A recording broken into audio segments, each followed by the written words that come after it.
Ravi, dinner tarle 5 baj gayi. Arey shit, yeah. All Jains are known for is eating early dinners and vegetarian food which doesn't even include garlic and onions. But obviously there's a lot more than that. Having born in a Jain family has a great impact on my upbringing, and I think in India religion plays a great role in one's upbringing as it shapes thoughts and overall personality of a person.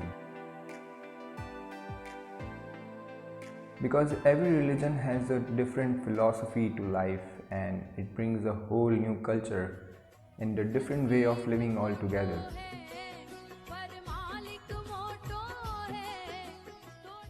There are things about Jainism which are worth knowing, which I have learned, and I think there could be a positive change in your life if you know about them too. So the philosophy of Jainism is based on atheism and it revolves around karma, as you might have heard it.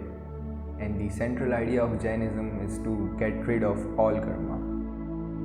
But there are ideas that Jainism explicitly talks about that are self-awareness, acceptance, humbleness, kindness, forgiveness, sense of content, and so on. So today we'll know how these ideas affect our lives and how I've learned to apply them in my life and how you can too.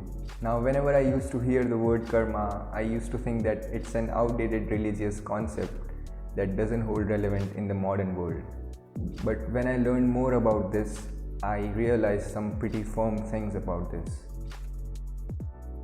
In Jainism, not much importance is given to the worshipping of God. In fact, it is okay not to worship the God at all. The only reason Jain people worship God is to be like Him. It is explicitly said in Jainism that no God can do fair or unfair to any being. It is only that being who is responsible for whatever happens to it. And only that being can change it if it wants to. It is not God but the past karma of a person which does good or bad to a person. And the way a person reacts or responds to that karma could emerge as karma in his future. So this is a cycle which has been going on for years. One more thing, Jainism doesn't differentiate between good or bad karma. It says that the only aim of life is to get rid of all karma and to break the karma cycle. It suggests that the karma is a law of nature, a setting to regularize things. But at this point, this is just a philosophy. But the methods it suggests to minimize karma and the results of it are very real. Now this could be seen this way. Imagine this is you and this is your own self, which act as a lens through which we see the world. And these are the constraints or barriers which hinder or sometimes block our vision. These could be anything: our anger, our ego, illusion of something, jealousy or rage for someone, hunger or greed of something, hatred for someone, any addiction, any bad habit, our fear, our emotions, or a wrong perception. It happens, right? It happens all the time.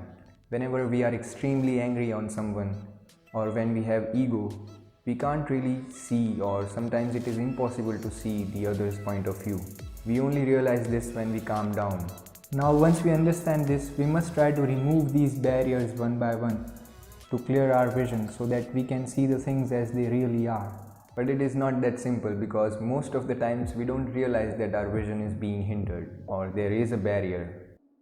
But with practice and a few efforts we can do this. This is what Jainism suggests. Now it's up to us whether we remove those barriers and clear our vision or live with the hindered vision throughout our entire life. Now how to actually do this? Again, I'm not an expert, but I'm going to share what I've learned and how I do this. Remember, as I said in one of my previous videos on what determines our physical reality, that our actions are inspired by our thoughts and our thoughts come from our experiences. So one way to alter our thoughts is by altering our experiences.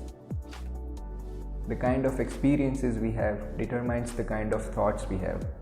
And so to have certain kind of thoughts, we need to have that kind of experiences. But experiences are subjected to various factors such as our environment, the kind of people we are surrounded with, and the kind of random things that happen to us.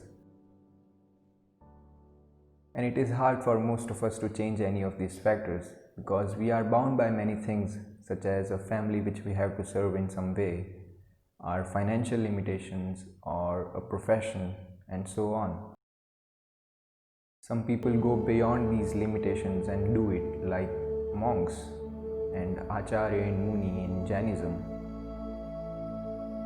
They create an environment to live in and design their experiences to have the kind of thoughts they want.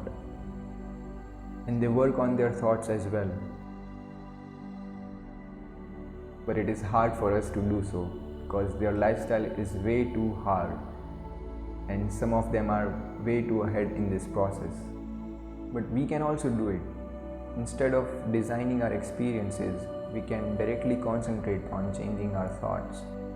The way to do this is by observing our thoughts, as we are some of our thoughts, and if we are somehow able to trace them and know more about why and where they come from, we can control them, shape them, and make them work in our favor to have better actions. This way is kind of suitable for most of us, that is to monitor our thoughts. It can easily fit in our lifestyles.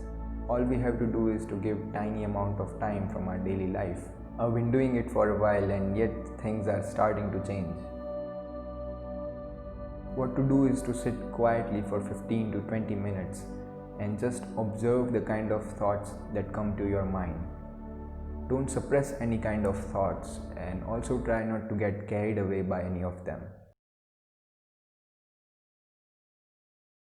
Just observe and let them pass, and try to find out what things or experiences led you to think about them.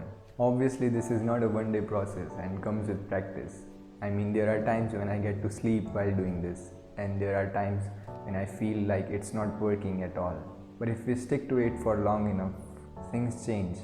Again, practice and consistency are keys. With practice we get comfortable, and as we do, we increase the duration from a few minutes to an hour or so. In long term, what this does is that it makes us aware of our thoughts and our own self. When we know our thoughts better, that means we know ourselves better. It creates immense clarity and calmness. It enhances our vision. No matter how hard I try, I won't be able to explain it to you what it truly does. So it would be best to do and experience it yourself. Another idea that comes from this, which can also save us from most of our inner miseries, is forgiveness. I don't understand why it is so underestimated. It really reduces so much weight if we have a sense of forgiveness in our nature. It produces so much anger, pain, hatred, and rage if we don't forgive someone, because we continuously blame them for hurting us. But again, if we understand that they are only a medium and not the cause, it makes it very easy to endure that pain or suffering. A possible argument may follow from this, that what if someone deliberately harms or exploits us? And the answer to that is, we must resist in that case. Forgiveness doesn't lie in actions, but intentions. You can resist someone even when having a sense of forgiveness. It doesn't make us weak, but strong. Because having intentions of forgiveness gives us this stability, and then we are not subjected to any anger or hatred which constrain our thinking.